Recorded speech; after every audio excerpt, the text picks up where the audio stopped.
Nothing Jesus did or could have done would have changed the minds, the hearts of these religious men.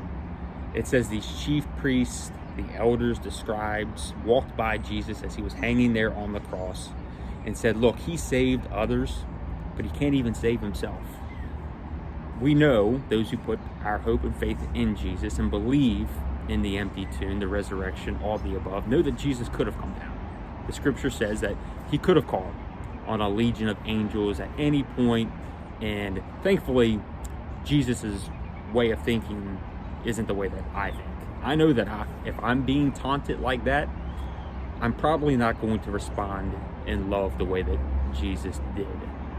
I'm just being honest. I'm 100% a work in progress. I'm much better at that type of confrontation and conversation than I once was, even on something like social media.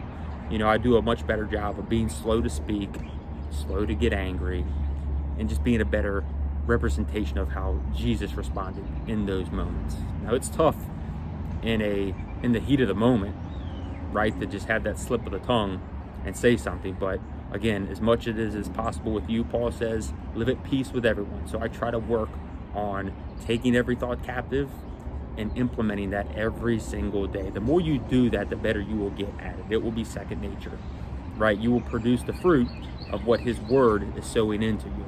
That's just been my experience. Again, far from perfect, and still very much a work in progress. I didn't mean to get sidetracked there, but my point is Jesus remained on the cross, and I am thankful for that. If he did not remain on the cross, these religious men were not going to change their mind. If Jesus would have came off the cross when they were taunting him, they would have just discredited it, saying, oh, this is just another one of the acts inspired and made possible because of the enemy, that this is the devil's work, because they had said that before. They had attributed Jesus' work to the devil, of healing people, doing good. They made any excuse they could to try to discredit Jesus and deny him any chance or any way that they could, because they were being exposed.